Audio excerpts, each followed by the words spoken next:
아직 인생을 많이 산 것은 아니지만 제 나이 50이 가까워지니 이제야 인생을 아주 조금은 얘기할 수 있을 것 같아요.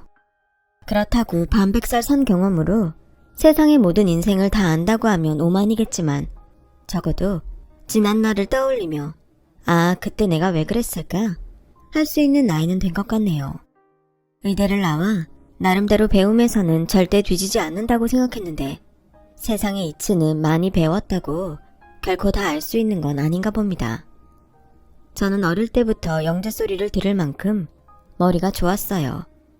그래서 공부도 잘했고 성적도 좋아서 감사하게도 별 고민 없이 의대에 진학하게 되었는데 그런 저에게도 딱 한 가지 없는 것이 있었어요. 그건 바로 낯을 심하게 가린다는 것이죠. 좀 더 정확히 말하자면 저는 타인에게 별로 관심이 없는 사람이었어요. 생각해보면 아주 어릴 때부터 그랬던 것 같은데 선생님과 어른들은 공부를 잘하는 학생에겐 늘 호의적이라 저도 모르게 누군가에게 잘 보이려 노력할 필요가 없다고 생각했던 것 같아요. 그렇다 보니 어른이 되고도 시덥지 않은 수다를 떨 친구도 없었는데 그러면서 자연스럽게 남의 기분을 맞추는 데는 당연하게 영 소질이 없었죠. 그래서인지 몇 번 하지 않은 연애에도 저는 매번 차이는 신세였어요. 처음엔 저의 조건을 보고 접근해오는 사람들이 참 많았는데요. 몇 번 만나고 나면 짝이라도 한 듯 그렇게 다들 저를 떠나더라고요. 그렇게 반복되는 연애의 실패는 저를 점점 새로운 사람을 만날 수 없는 그런 사람으로 만들었고 30대를 훌쩍 넘기고도 연애나 결혼은 제 인생에 영영 없을 것만 같더군요. 유독 저희 엄마가 그 사실을 인정하지 못하셨어요. 아니, 도대체 네가 뭐가 문젠데 그 좋은 직업을 갖고도 여태 시집을 못 가? 네가 빠지는 게 뭐가 있어? 의사에 집안 이만하면 훌륭하고 인물이나 몸매도 그만하면 어디 나가서 빠지지 않는데? 엄마, 하나가 빠졌잖아. 나도 알고 엄마도 알면서. 뭐, 낯가리는 거? 사람 비위 잘 못 맞추는 거? 그거야. 네가 공부하고 일하느라 서툴러서 그런 거지. 사람이 뭐 처음부터 넉살이 좋아져? 그러지 말고 엄마 동료 친구 아들인데 학교 선생이래. 한번 만나보자. 싫어. 동료 친구 아들이면 도대체 몇 다리를 건너는 거야. 그리고 조건 보고 나오는 사람들 다 뻔한 거 몰라? 나 그냥 이렇게 속 편하게 혼자 살래. 누구 피 말리는 걸 보고 싶어? 가뜩이나 내가 새엄마라 너 시집 보내는데 관심 없다고 말이 얼마나 많은데. 엄마는 나랑 아빠가 괜찮다고 하는데 왜 그렇게 다른 사람이 하는 말을 신경 써? 나한테 엄마는 정미옥 여사님 한 분인 건 몰라? 이러면 서운해. 정미옥 여사. 에휴, 저렇게 여우에 넉살도 좋은데 왜 남자한테 그렇게 못하냐고. 몰라. 세상의 모든 사람이 다 엄마 같을 순 없잖아. 그리고 순전히 이건 다 엄마가 그렇게 노력해서 내가 변한 건데 엄마 같은 남자를 내가 만날 수 있어? 그럼 집신도 다 짝이 있는데 네 짝이라고 없을까? 나는 다 필요 없다. 그냥 주민등록증 뒷번호가 1이면 돼. 저희 엄마는 제가 초등학교 2학년 때 저희 집으로 시집을 오셨어요. 저를 낳아준 엄마는 저를 낳다가 돌아가셔서 얼굴도 제대로 보지 못해 엄마의 사랑 같은 건 모르고 살았는데 그런 저에게도 9년 만에 엄마가 생긴 거였죠. 게다가 엄마는 말은 하지 않았지만 어릴 때 고생을 많이 했다고 했는데 어찌됐든 그런 고생을 극복하고 대학에서 윤리학을 가르치는 교수님이 되셨고 저를 위해서 아이도 포기하고 저의 엄마가 되기 위해 오랜 시간 노력하신 분이셨어요. 그리고 아빠는 엄마와 같은 대학에서 국문학을 가르치는 교수님인데 저와는 정반대로 친구도 많고 성격도 좋아 지금도 동호회만 5곳이 넘으셨고요. 아무튼 아빠는 능력 있으면 혼자 살아도 된다고 하셨지만 스스로 자신이 새엄마라는 생각 때문인지 저의 결혼에 집착하셨는데요. 그러다 한 번은 당시 근무하던 병원에 남자 간호사가 채용되어 들어오게 되었고 당시만 해도 아니 어쩌면 지금도 동네 병원에서 남자 간호사를 보는 건 쉬운 일이 아니라 타인에게 별 관심이 없던 저조차도 놀라긴 했었네요. 게다가 소아과 특성상 아이들과 아이들 부모를 주로 상대로 하는 간호사가 남자라니 괜찮을까 염려가 되긴 했어요. 당시 병원이 개원한 지 얼마 되지 않아 하루빨리 자리를 잡아야 했거든요. 그런데요, 그런 우려가 무색하게 여자인 저보다 채용된 남자 간호사는 아이들에게 인기가 많았고 성격도 어찌나 서글서글한지 동네 어르신들도 진로를 보신다며 다니시던 한의원 정형외과도 제쳐두고 저희 병원을 찾으셨어요. 처음으로 누군가를 보고 감탄했어요.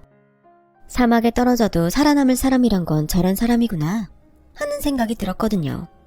게다가 나이도 저보다 6살이나 어렸는데 딱 봐도 제가 사람 상대하는 것을 어려워한다는 걸 간파했는지 시키지도 않았는데 저를 많이 도와줬어요.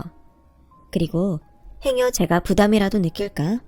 적절하게 선도 잘 지켰는데 이런 사람도 있구나 하던 찰나 뜻밖의 말을 듣게 됐어요. 한 선생, 오해하지 말고 들어. 태연씨 어때? 남자 간호사라 처음엔 걱정을 많이 했는데 사람이 너무 괜찮지 않아? 괜찮은 것 같아요. 원래 간호사가 체력이 많이 필요한데 태연씨는 남자라서 아무래도 의지가 되고. 그리고 남자로서는 어떤데? 네? 남자로요? 벌써 같이 일한 지 6개월 넘었잖아. 내가 볼 땐 둘이 합이 진짜 잘 맞는데. 한 선생이 유능은 하지만 부족한 게 좀 있잖아. 근데 태연씨가 그거 다 맞추는 거 보고 딱이다 싶었지. 저는 무슨 말인지 모르겠어요. 그리고 제가 일하는데 부족한 것도 있어요? 많지. 한 선생이 노는 애 더 올리는 의사잖아. 겁먹은 애한테 설교해서 보호자 컴플레인 듣게 하고. 그야 그 아이가 진료를 보는데 협조를 하지 않았고 저는 최대한 설명을 한 건데 그 부모가 선을 넘은 거죠. 난 정말 너무 신기해. 한 선생처럼 사람 싫어하고 특히 애 싫어하면서 어떻게 소아청소년과를 선택했어? 돈 잘 버는 피부과 성형외과도 있는데. 저 애 안 싫어하는데요. 아우, 말을 말자. 아무튼 내가 태연씨 면접 봤을 때 딱 한 가지가 마음에 걸렸었거든. 태연씨가 고아원 생활을 했더라고. 아마 고아원에서 다른 동생들 챙기면서 살았던 게 그게 몸에 밴 것 같아. 어른들한테도 잘하잖아. 그것만 빼면 진짜 소개해줄 사람 많은데. 그 말도 좀 이상해요. 사람이 좋은데 고아원 생활을 했다고 소개를 못해요? 그랬지. 역시 난 한 선생이 꼭 그렇게 말할 것 같더라. 그러니까 잘해봐. 서로 부족한 거 채워주는 게 진짜 연인이래. 저는 그때까지 선배의 꿍꿍이를 알아차리지 못했어요. 하지만 시간이 지나면서 저는 점점 낯선 남자 간호사에게 익숙함을 느꼈고 그가 베푸는 친절에도 자연스럽게 받아들이게 되었죠. 선생님, 항상 드시는 커피요. 여기에 둘게요. 선생님, 오늘 식사는 선생님 좋아하시는 김치찌개로 시켰습니다. 그리고 요즘 건조하신 것 같아서 데스크에 있는 가습기 진료실로 옮겨드릴게요. 의사 선생님이 아프면 안 되니까. 선생님, 오늘 예약이 꽉 차서 다른 진료는 정 원장님한테로 돌릴게요. 지금 생각해도 저는 참 둔하고 미련한 사람이에요. 한 사람이 이렇게나 나에게 신경 써주고 있는데 저는 그저 그 사람이 일을 잘한다고 생각했거든요. 하지만 저도 감정이 있는 사람이었고 그 사람의 고마운 호의를 받은 지 1년이 넘어가자 조금씩 그 사람이 제 마음에 들어왔어요. 제 인생의 두 번째로 일어난 기적이었죠. 한 선생님은 참 특이해요. 귀엽고요. 특이한 거랑 귀여운 건 서로 안 맞는 표현인 것 같은데요.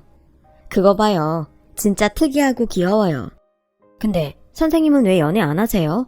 남자들이 엄청 좋아할 것 같은데. 아니던데요. 저 인기 없어요. 낯도 가리고 사람 기분 맞추는 것도 못해서요. 그럼 맞춰주는 사람 만나면 되잖아요. 저처럼. 네? 사실 제가 선생님 진짜 많이 좋아해요. 아시겠지만 제가 간호사이기도 하고 고아 출신이라 넘볼 상대가 아닌 것 같아서 고백을 못했는데 좋아하는데 좋아한다고 말을 못하는 건 또 너무 고역이라. 근데 부담 갖지 마세요. 저 사실 익숙하거든요. 거절당하는 거. 왜였을까요? 여태 다른 사람이 상처받는 거엔 별 감흥이 없던 저였는데 그날은 그 사람의 그 말이 가슴이 아팠어요. 아프다는 표현이 이거구나 바로 알 정도로 제 가슴이 이상했죠. 그래서 아니라고 고맙다고 말한 뒤 자연스럽게 그 사람과 여러 차례 사적인 만남을 가졌어요. 그리고 저보다 6살이나 어린데도 그의 배려는 저를 참 편하게 해줬고 어느덧 연애를 하는 사이가 되었는데요. 늘 차이기만 했던 저는 그 사람의 사랑을 받으며 이런 남자라면 연애도 결혼도 더는 남의 일이 아니라고 생각했어요. 그리고 신나서 그 사람을 집에 소개하기로 했는데요. 당연히 딸의 남자친구를 반겨줄 거라 생각했던 엄마는 그 사람이 고아 출신이라는 말에 태도를 바꾸셨어요. 뭐, 고아? 그래서 부모가 없다는 거야? 어디 있는지 모른다는 거야? 엄마, 왜 그래? 왜 그렇게 화가 났어? 왜 그러냐고? 나야말로 좀 묻자. 너 왜 그러니? 데려와도 어떻게 저런 사람을 데려올 수가 있어? 그렇게 남자가 없어? 저런 사람이라니 초면에 말이 심하잖아. 그리고 언제는 주민등록 뒷번호 1이면 된다며. 아무리 내가 말을 그렇게 했어도 집안 수준을 생각해야지. 근본도 모르는 사람을 어떻게 식구로 받아들이니? 엄마가 말했잖아. 주변에서 내가 새엄마라 말이 많다고. 근데 고아한테 널 시집 보내면 그 사람들이 뭐라고 떠들어대겠어? 엄마는 나보다 그 사람들이 더 중요해? 정말 실망이야. 막말로 그거 엄마 자격지심이잖아. 내가 괜찮다고 몇 번이나 말했는데 엄마는 날 친자식으로 생각하지 않는 거구나. 됐어. 태연씨, 미안해요. 오늘은 이만 가요. 정음씨, 나는 괜찮아요. 그러니까 어머니랑 다투지 마요. 내가 말했잖아요. 나는 이런 거에 익숙하다고. 그러니까.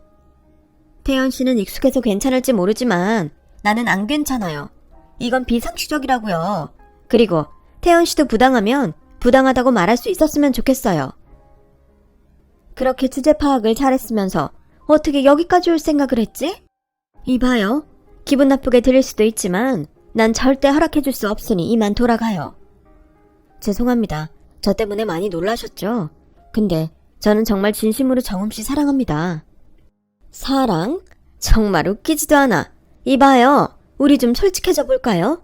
6살이나 많고 난 비위도 못 맞추는 내 딸이 왜 그렇게 사랑스러울까? 의사에 집안도 좋은데 우리 애가 사람도 못 사귀고 영 만만했죠? 내가 이래서 그냥 좋은 남자 골라서 확 시집 보내는 건데 저런 날파리나 꼬이고. 엄마 계속 말 그렇게 하는데 그럼 다 간도. 그리고 나는 이 사람 아니면 결혼 생각 없으니까. 앞으론 나한테 결혼 얘기 하지 마. 엄마 체면 살리려고 결혼할 생각 없으니까. 뭐야? 너 지금 그게 나한테 할 소리야? 언제 너더러 내 체면 살려달래?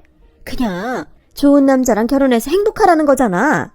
어디서 저런 걸 만나서 엄마 마음도 몰라주고. 이게 다 고아인 당신 때문인 거 알긴 알아요? 죄송합니다. 허락하시는 게 힘드실 거라고 예상했습니다. 그리고 무리하게 밀어붙일 생각은 추워도 없고요. 하지만 반대하신다고 물러날 생각도 없습니다. 제가 가진 게 없고 출신도 고하지만 사랑하는 사람한테 상처 주는 그런 사람은 되고 싶지 않아요. 제 마음 진심이고 언제까지 기다릴 수 있습니다. 기다리긴 뭘 기다려요. 그리고 그쪽 아무리 진심 타령해도 좋은 집에 장가하고 싶은 건 맞잖아요. 안 그래요? 됐고 기다리는 건 그쪽 자유지만 난 절대 허락하지 않을 거니까 그런 줄 알아요. 그리고 정음이 너, 내가 아무리 새엄마라지만 내가 부모야. 그러니까 너 지금 다니는 병원 그만둬. 내가 타인의 직장을 이래라 저래라 할 순 없잖아. 싫어. 아무리 부모 자식 간이라도 자식 인생의 부모가 이래라 저래라 할 순 없어. 난 병원도 계속 다닐 거고 이 사람이랑 연애도 계속 할 거야. 그리고 엄마랑 상관없이 결혼도 할 거고.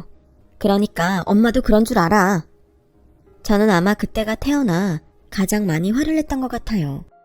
특히 믿었던 엄마의 다른 모습에 실망이 컸던 저는 대학에서 윤리학을 가르치는 사람이 저렇게 사람에게 함부로 할 수 있을까? 혼란스러웠고 그날 이후로 엄마와 대화를 하지 않게 되었어요. 그리고 상황은 더욱 나빠져 엄마 역시 친자식이라고 믿었던 제가 자기 마음을 몰라준다며 마음을 바꿀 생각이 없었는데요. 그렇게 저희 모녀는 함께한 후로 처음으로 긴 냉전의 시기를 겪게 되었죠.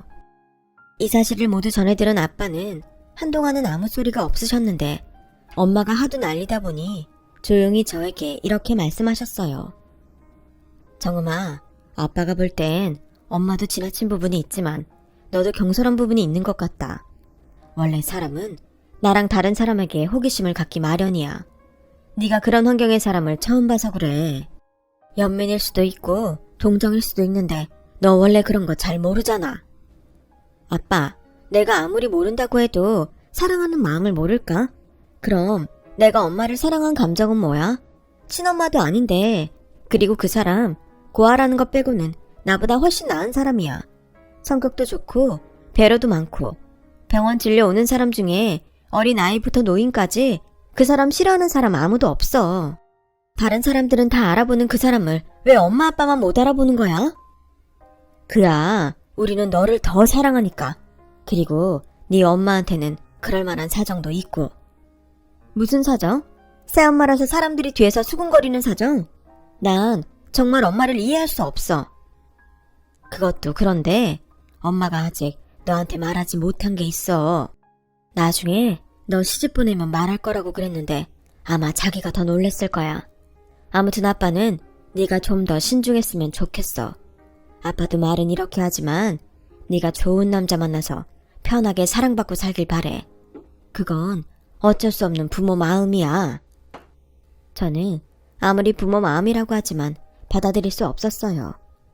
그게 사랑의 눈이 멀어 혹은 콩깍지라는 건지 모르겠지만 적어도 제 판단에 그런 의미로 그 사람과 헤어질 수 없다고 생각했어요. 그렇게 자그마치 반년이 흘렀는데 더는 가만히 볼 수 없었는지 저희 엄마가 선배를 찾아가 하지 말아야 할 짓을 하고 말았어요. 나 정음이 엄마예요. 우리 몇 번 본 적 있죠? 네, 어머니. 근데 무슨 일로 저를 찾아오셨어요? 단도직입적으로 나는 우리 애가 여기 병원을 그만두든 저 남자 간호사가 그만두든 한 명은 여기서 나갔으면 좋겠어요. 어머니, 그래도 그건 본인들 의사가 그렇지 않은 한 그럴 수는 없는 건데요. 아휴, 답답해. 내가 오죽하면 그럴까요?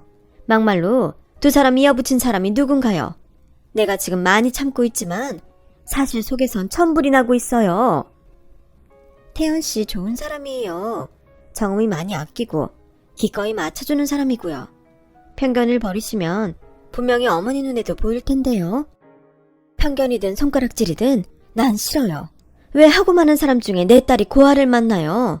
긴 말 필요 없고 둘 중에 하나는 내보내주길 바래요. 저는 저희 엄마가 병원에 다녀간 걸 그때는 미처 몰랐어요. 분명 그 사람은 알았을 텐데 저에게 아무 소리를 하지 않았거든요. 그리고 자기가 조용히 사표를 냈는데 그 사람은 그게 저와 헤어지지 않는 방법이라고 했어요. 나는 정말 태연씨가 이러는 게 싫어요. 그런다고 누가 알아줘요? 우리 엄마가 태연씨 마음을 알아주냐고요. 왜 나한테 상의도 하지 않고 병원을 그만둬요. 됐고요. 내가 선배한테 말해서 사표 없던 걸로 해달라고 할게요. 그건 제가 싫어요. 저 누가 시켜서 사표 낸 거 아니에요. 제 의사로 결정한 거라고요.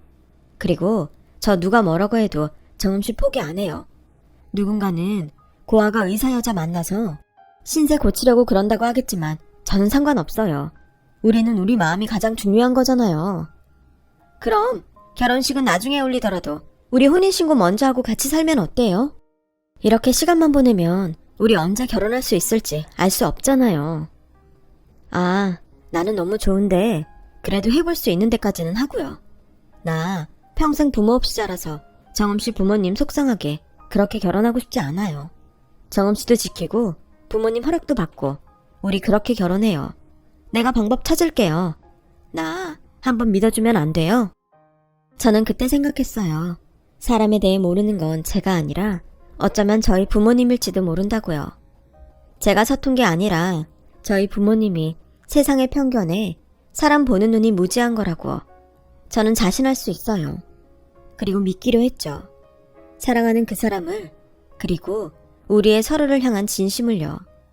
그리고요, 저의 믿음은 끝내 기적을 이루고 말았어요. 그렇게 완강하게 그 사람을 반대하던 저희 부모님이 어떤 한 계기로 그 사람을 인정하고 결혼을 허락해줬거든요. 그 계기는 저희 엄마의 생신날이었어요. 사이는 나빠졌지만 매년 엄마의 생일을 챙기던 저는 생일을 무시하기가 힘들었는데 그 사람이 저희 엄마가 강의하는 학교에 찾아가 꽃다발 이벤트와 생일 도시락을 거나하게 차려가서 저희 엄마가 학교에서 유명세를 받게 된 거예요.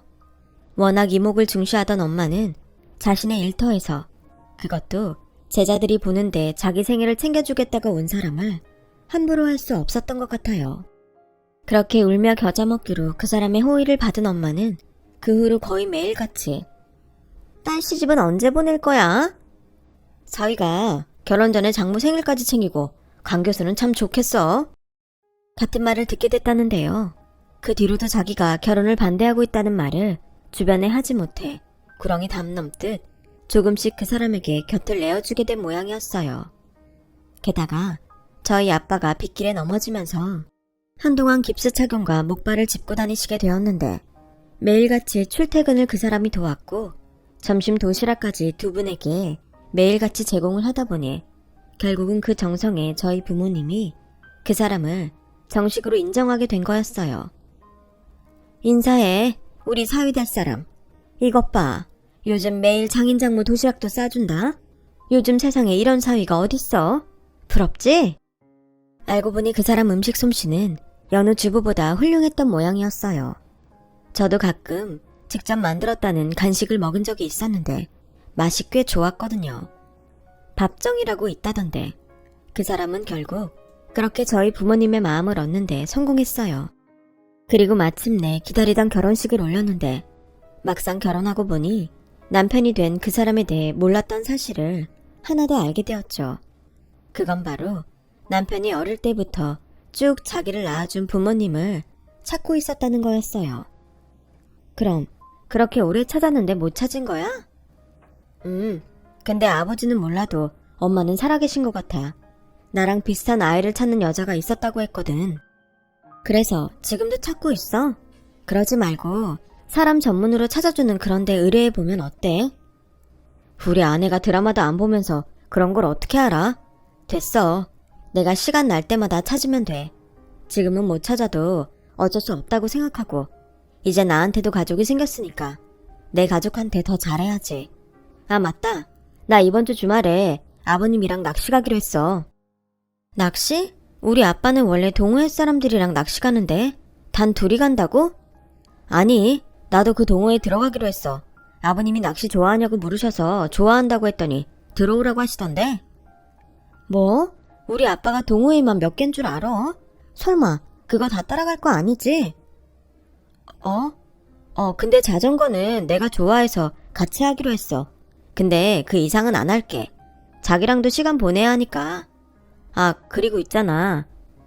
또 뭐? 장모님이 김장할 줄 아냐고 물으시네. 나 사실 할 줄 아는데. 모른다고 해. 알아도 모른다고 하라고. 남편은 그렇게 자기한테 생긴 가족을 참 좋아했어요. 그리고 그런 남편에게 투정을 부리긴 했지만 저 역시 좋아했는데요. 그래서 무슨 자신감인지 평생 남편과 큰 문제 없이 잘 살 수 있을 거라고 생각했어요. 그리고 그런 제 마음이 오만했던 건지 아니면 남편의 마음이 바뀌었는지 조금씩 문제가 생기고 말았는데 평소 종종 저에게 진료를 받으러 오시는 어르신께서 정말 궁금한 얼굴로 이렇게 말한 것이 시작이었어요. 근데 바깥 양반 요즘은 일 안 해? 저희 남편이요? 일하죠. 같은 병원은 좀 그래서 다른 병원에서 일해요. 그래? 그럼 내가 잘못 본 건가? 그게 내가 자주 가는 태국 마사지샵이 있는데 거기 제일 꼭대기층이 돈 많은 사람들이 여자 끼고 노는 클럽 머시기깽이래. 하기사 엄간호사가 그런 데 다닐 인물은 아니지. 내가 잘못 봤나 보이. 늙은이가 이젠 눈까지 늙었나 봐. 난 또 우리 의사 선생님 걱정이 돼서 괜한 걱정했네. 그러게요. 다른 사람은 몰라도 저희 남편이 그런 데 다닐 배짱이 어딨어요. 그리고 요즘 다니는 곳이 좀 힘든지 집에 들어오면 뻗기 바쁜데 살짝 서운할 지경인데요. 그래, 그래도 조심해. 원래 사내라는 게 화장실 들어갈 때랑 나올 때랑은 달라. 돈 잘 버는 마누라랑 살면서 딴짓 안 하는 남자 내 평생 못 봤다니까. 저는 그분의 말이 황당한 소리라고 생각했어요.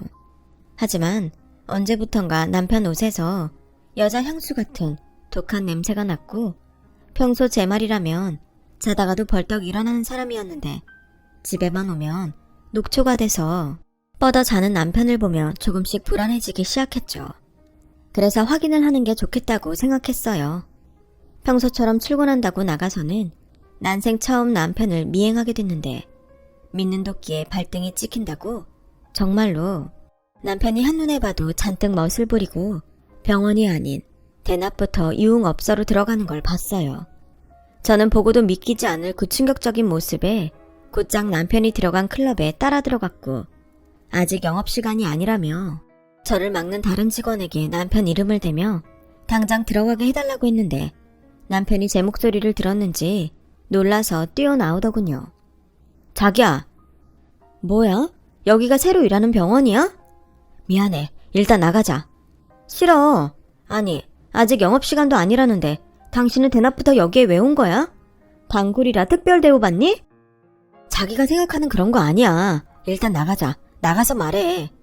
싫어. 여기서 다른 사람들 앞에서 말해. 언제부터야? 언제부턴 정신줄 놓고 이런 데서 놀았어. 그리고 무슨 돈으로 논 건데? 자기야, 자기 정말 나 못 믿어? 그런 말 하지 마. 이런 행동을 하고 나더러 못 믿냐고? 믿게 행동을 해야지. 내가 지금 얼마나 놀라고 있는지 알아?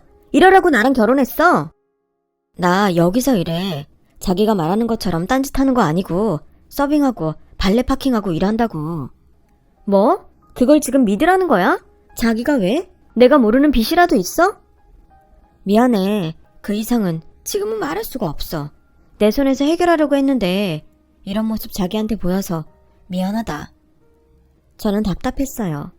유흥업소에서 논 것이 아니고 일을 했다는 남편이 저는 아무 말도 하지 않는데 속이 터질 것만 같더라고요. 그래서 제 발등 제가 찍은 건지 알면서 엄마에게 신세한탄을 했어요. 그러지 않으면 제정신으로 살지 못할 것 같았거든요. 그러게 내가 근본도 없는 거 데려올 때부터 걱정했다. 편견이니 뭐니 그래도 사람이란 게 돈맛을 보면 돌기 마련이지. 뭐? 일을 해? 거기 어디야? 내가 진짜 일을 하는지 여자 끼고 놀고 있는지 확인해야겠다. 그만뒀어. 진짜인지 뭔지 모르지만 이젠 안 간다고 미안하다고 하더라고. 근데 아무리 생각해도 이해가 안 가잖아. 나 몰래 큰돈이라도 필요했던 건가? 아니라니까. 놀다가 딱 걸려서 발 빼는 거라니까. 내가 그런 애들 잘 알아. 엄마가 왜? 우리 아빠는 그런 사람 아닌데? 누가 네 아빠가 그렇대. 그리고 내 나이가 몇이니? 별의별 부부 많아. 내가 너한테 말은 안 했어도 요즘 엄서방 그거 좀 수상하다 생각하긴 했어. 왜? 원래 네 아빠랑 낚시 다니고 자전거 타고 그러잖아. 근데 못 간다고 말한 지 꽤 됐나 봐. 내가 요즘도 사위랑 재밌냐고 물었더니 자기 사정이 있어서 못 다닌다고 했단다. 지가 무슨 사정이 있어? 우리가 지를 어떤 마음으로 받아줬는데. 그것 봐. 그러게 엄마 말을 들었어야지. 저는 엄마 말을 듣고 부정하고 싶었어요. 그런 사람이 아니라고 내가 착각한 게 맞다고요. 하지만 그렇게 말하기엔 저에게도 믿음이 없었기에 저희 결혼 생활은 점점 나빠지기 시작했어요. 그러자 남편은 사태의 심각성을 알았는지 미안하다며 결단코 외도를 하거나 유흥업소에서 놀지 않았다고 했고 아는 사람을 돕기 위해 큰돈이 필요했다며 자기가 경솔했다고 저에게 지속적으로 사과를 했지만 한 번 든 의심의 마음은 좀처럼 사라지지 않더군요. 그런데 무슨 운명의 장난인지 위기를 맞은 저희 부부에게 아이가 찾아왔어요. 벌써 임신 4개월이 다 되어간다고 하는데 평소 불규칙한 월경에 그런가 보다 했던 것이 사실은 임신이었던 거였죠. 마땅히 행복해야 할 일인데 뱃속에 이제 막 자리 잡은 아이의 심장소리에 저는 눈물이 났어요.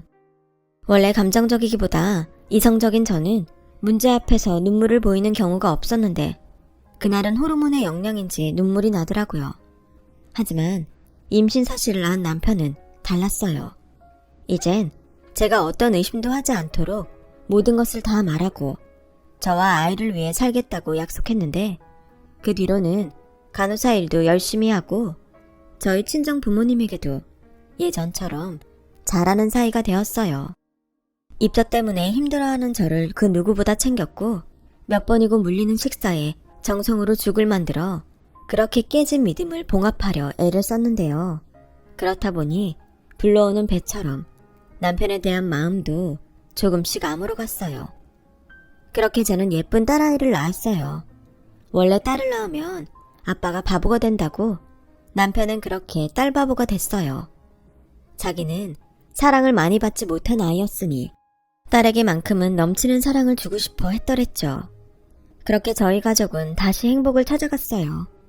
그리고 남편은 아이를 낳아 그런지 자기가 있었던 고아원에 지속적인 후원과 도움의 손을 보태고 싶어 했고, 그런 남편의 마음을 충분히 이해한 저는 그런 남편이 하고 싶은 대로 모두 하길 바랬는데, 그러면서 저 역시도 남편의 친모, 그러니까 시어머니를 찾아보면 어떨까 하는 생각을 하게 됐어요. 제가 아이를 낳아보니 부모의 마음과 자식의 마음이 뭔지 조금은 알 것 같았고, 저 역시 남편에게 무언가 해주고 싶다는 마음이 컸었거든요. 하지만 제 말을 들은 남편은 단호하게 거절했어요. 자기 마음은 고마운데 난 그러지 않았으면 좋겠어. 그냥 장인 장모님 그리고 유나랑 우리 셋만 생각하자. 왜? 나 좀 부모님 찾고 싶어 했잖아. 그래도 장인 장모님이 아시면 별로 좋아하시지 않을 거야. 나도 이젠 찾고 있지 않아. 생각해보니까 그래. 버려진 건 난데 내가 버린 사람을 찾는다니. 그러니까 우리 이제 이 얘기는 하지 말자. 저는 남편의 의외의 말에 서운하기도 하면서 또 속상하기도 했어요. 사람이 얼마나 상처를 받으면 저런 말을 할까 싶었죠. 그리고 저의 말을 들은 저희 엄마는 그런 저를 뚫어져라 쳐다봤는데요. 왜? 내 얼굴 이상해? 이상해. 너 꼭 내가 알던 내 딸 아닌 것 같아. 무슨 말이야? 역시 사람은 결혼하고 애를 낳아야 진짜 사람이 되나 보다. 너 지금 네 걱정 아니고 다른 사람 걱정하고 있는 거 알아? 다른 사람은 아니지. 내 남편이잖아. 아무튼 네가 언제 내 마음이나 네 아빠 마음 생각이나 해봤어? 나도 너 때문에 참 서운하고 속상했었는데 너 관심도 없었잖아. 왜? 그래도 내가 엄마한테는 잘했지. 그리고 이거 욕이야 칭찬이야? 칭찬이야. 사유라는 놈이 장모를 틀었다 놨다 하네. 걔 뒤로 수상한 거 없지? 없어. 그런 거 있었으면 내가 그런 생각까지 했겠어? 아무튼 조금이라도 수상하다 싶으면 엄마한테 말해. 가만두지 않을 거야. 저도 알아요. 저희 엄마가 저에 대한 애정이 지나치다 보니 가끔 도를 넘는다는 걸요. 하지만 그런 넘치는 애정도 저는 그저 고맙기만 했는데요. 방심은 금물이라고 5년이란 시간이 지나자 또다시 남편이 수상해지기 시작했어요. 딸아이가 유치원에 가고 육아도 어느 정도 손에 익어갈 즈음이었는데 남편이 그러더라고요. 다니고 있는 병원 사람들이랑 여행 모임을 만들었다고요. 격주로 1박 2일 여행을 한다는데 무슨 촉인지 이상했어요. 물론 처음에는 병원 사람들 다 가는 거면 빠지는 것도 이상하겠다 싶어 알겠다고 바람이라도 쐰다 생각하고 즐기고 오라고 했는데 어느 순간부터 이 사람이 여행 가는데 정신이 팔려 저와 아이는 뒷전으로 생각하는데 이건 아니다 싶었어요. 그래서 한 번은 컨디션이 너무 안 좋으니 이번 주는 가지 말라고 했는데 이미 약속 다 해놓은 건데 어떻게 그래. 정 힘들면 처갓집에 가는 건 어때? 당신 의사잖아. 자기 아픈 건 자기가 더 잘 알지 않아? 뭐야? 내가 지금 괜히 그래? 몸이 안 좋으니까 당신이 옆에 있었으면 하는 거잖아. 영영 가지 말라는 것도 아니고 처음으로 하는 말인데 그걸 못 들어줘? 미안해. 일정이 있어서 어쩔 수 없어. 미리 알았다면 어떻게든 했겠지만 당신은 아픈 것도 미리 알 수 있어? 아픈 가족보다 같이 여행 다니는 병원 사람들이 더 중요하냐고. 물론 아픈 건 거짓말이었어요. 남편을 한번 떠보고 싶었거든요. 하지만 보기 좋게 거절을 당하자 저도 화가 났고 때마침 같이 일하는 선배의 말이 떠올랐는데 요즘도 태연씨 여행 모임 해? 네, 격주로 한 번씩 1박으로. 그래? 근데 있잖아. 이건 순전히 높아심에서 하는 소린데 요즘 그런 모임 나갔다가 바람나는 경우가 허다하대. 게다가 1박까지 하는 거면 좀 위험하지 않아? 간호사 한정 모임이라며. 간호사 대부분 여자인 거 알지? 저는 혹여 남편이 바람이라도 났을까 안절부절 못하기 시작했어요. 연애하고 결혼할 때는 몰랐는데 6살 나이 차이는 꽤 크더라고요. 저는 벌써 40이 넘었는데 남편은 아직 30대였으니 불안한 마음이 없을 수가 없었어요. 게다가 여행을 다녀오면 을에 저녁 먹을 땐 집에 왔는데 점점 귀가 시간도 늦어졌고 다음날 출근해야 하면서 자정을 넘기는데 저의 의심과 불안은 극에 달하게 되었죠. 그래서 정신줄을 놓고 남편의 물건을 사정없이 뒤졌어요. 저 몰래 무언가 숨겼다면 분명 집 어딘가에 있을 것 같았거든요. 그리고 제발 아무것도 나오지 않았으면 좋겠다는 저의 바람을 비웃듯 서재에 놓인 남편의 책에서 통장 하나를 발견했고 거기에 찍힌 금액들을 본 저는 정신이 아찔해오는 것만 같았어요. 간호사 월급이 얼마나 된다고 남편은 무려 5년 넘도록 매달 500만 원씩 따박따박 어딘가로 송금하고 있었거든요. 도대체 이 돈들은 어디서 났고 그리고 이 돈을 매달 누구한테 보냈는지 저는 알아야만 했어요. 그리고 통장에 찍힌 여자의 이름을 보며 저는 사실 확인은 하겠지만 이혼을 결심할 수밖에 없었죠. 그 긴 시간 동안 저를 속인 남편을 도저히 용서할 수가 없었어요. 그래서 이 사실을 모두 엄마에게 말했고 엄마는 저보다 더 흥분하면서 이 연놈을 잡아서 머리털을 다 뽑아버리겠다고 하시는데 그렇게 저와 엄마는 남편의 불륜 현장을 잡기 위해 남편이 1박으로 여행을 가는 날 그 뒤를 밟았어요. 막장 드라마에서나 나올 법한 짓을 제가 하게 되다니 기가 막혔죠. 그렇게 도착한 곳은 한적한 주택이었어요. 그리고 병원 사람들과 모임이라고 하더니 다른 사람들은 보이지 않았는데 어떤 아이가 저의 남편을 반기며 아빠! 라고 부르더군요. 저도 엄마도 충격이었어요. 너 들었어? 제가 지금 임서방한테 아빠라고 했잖아. 엄마, 아무래도 내가 속은 것 같아.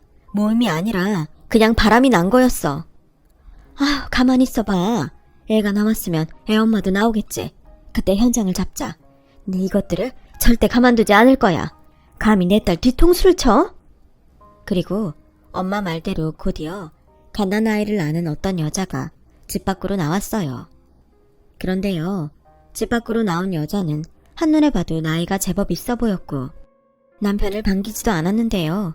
심지어 남편을 걷어차며 내쫓는 것만 같았어요. 뭐야 저 여자? 혹시 바람핀 년 엄만가? 정음아, 우리도 내리자.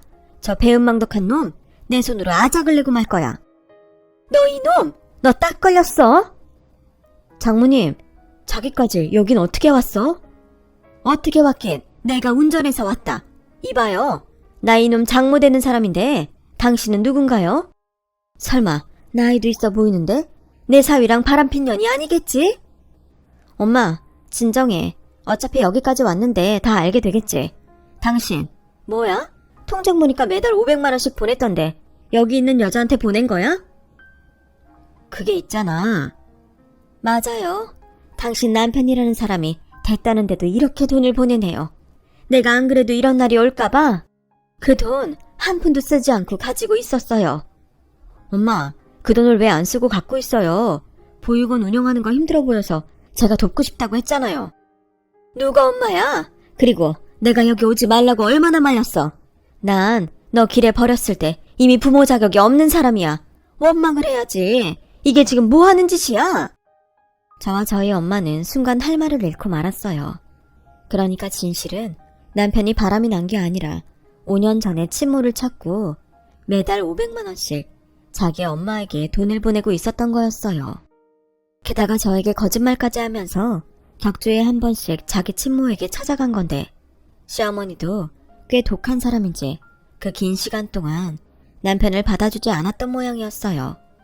그리고 그런 친모가 뭐가 좋다고 남편은 자신의 친모가 운영하는 보육원 일을 자발적으로 도왔다는데 그런데요, 제가 놀랄 일은 여기서 끝이 아니었어요. 너 순이 아니니? 혜성고아원. 누구시길래 제 이름을 아시죠? 혜성고아원에 오신 적이 있나요? 어머나 세상에, 나야 미옥이. 네가 입양 양보했잖아.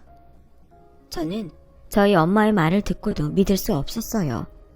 어릴 때 힘들었다는 소리는 듣긴 했지만 저희 엄마가 고아원 출신이라는 것도 처음 알았고 입양 가정에서 자랐다는 것도 그때 처음 알았거든요.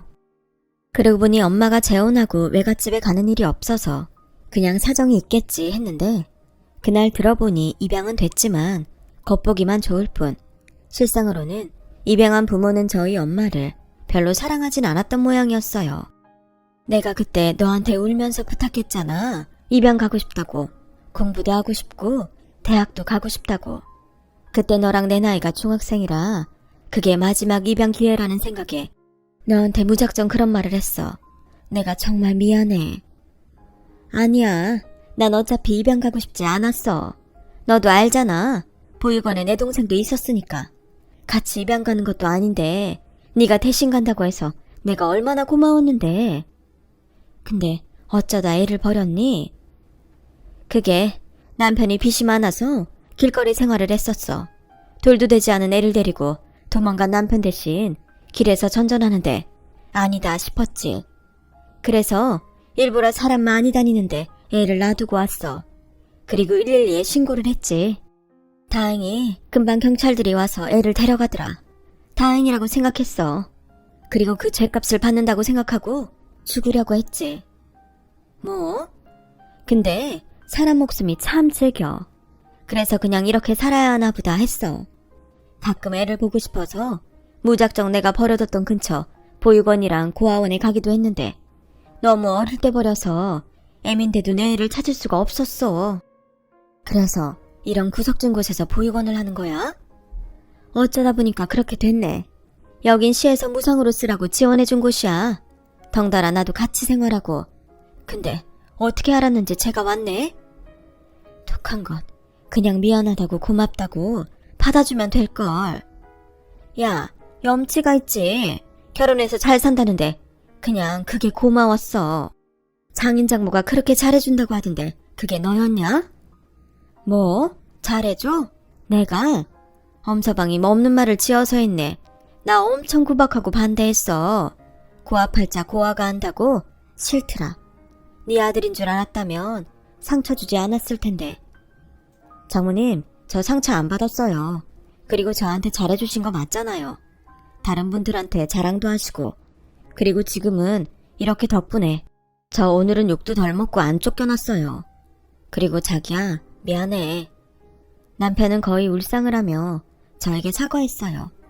그리고 그런 남편을 보고 그의 친모, 그러니까 저희 시어머니는 미안하다고 제 손을 잡아주는데 왜 말을 하지 않았는지 속상하기도 했지만 이유를 안 들어도 알겠더라고요. 남편도 시어머니도 그저 미안했기 때문이었을 거라는 걸요. 그리고 생긴 것처럼 마음씨도 똑 닮은 시어머니는 정음이라고? 이게 무슨 인연인지 그저 고맙고 미안해요. 내가 끝까지 아들애를 여기 못 오게 했어야 했는데 그동안 얼마나 마음을 졸였어요. 내가 그 마음을 모르지 않아서 더 미안해요. 아닙니다. 제가 알지도 못하고 오해해서 죄송해요. 그리고 감사합니다. 이렇게 착한 남편을 세상에 낳아주셔서요. 어머나, 미옥이 너는 좋겠다. 어디서 이런 딸을 낳았어? 그러게, 내 딸 예쁘지? 내가 진짜 힘들게 마음으로 낳았어. 얼마나 아프게 낳았는지 이렇게 다 큰데도 물가에 내놓은 애 같아. 우리 이렇게 다시 만난 거 누가 뭐라고 하든 행복하자. 이젠 절대 헤어지지 말고, 응? 나는 순이 너를 다시 만난 게 꿈만 같아. 네 덕에 나 정말 잘 살았다. 이젠 네가 내 덕에 잘 살았으면 좋겠어. 기대해. 내가 너한테 로또가 될 거니까. 그 뒤 모든 사실을 알게 된 저희 모두는 일상이 바뀌었어요. 그리고 저희 아빠에겐 동호회가 한 곳 더 늘었는데 이름하여 한가족 동호회였죠. 저희는 매주 시어머니가 운영하는 보육원에서 보육원 아이들과 시간을 보냈어요. 때 되면 같이 피서도 가고 크리스마스 행사도 하며 저희 딸을 포함한 아이들이 이 세상에서 가장 행복했으면 하는 바람으로 그렇게 많은 아이의 부모가 되기로 했죠. 그리고 시어머니 인생의 로또가 되어주겠다는 저희 엄마는 저희 남편이 자신의 월급과 병원 사람들의 기부금으로 힘겹게 하던 후원을 당신이 하고 있어요. 게다가 대학 다른 교수님에게도 홍보활동을 어찌나 톡톡히 했는지 사회복지과 학생들이 저희 시어머니 보육원에서 실습 겸 봉사를 나올 정도예요. 그래서인지 저희 시어머니는 처음 봤을 때보다 얼굴이 참 좋아지셨어요. 미안해서 제대로 불러보지도 못한 아들도 찾고 보고 싶었던 옛 친구도 찾은 시어머니는 지금이 가장 행복한 때라고 저에게 미소 띤 얼굴로 말씀하셨거든요.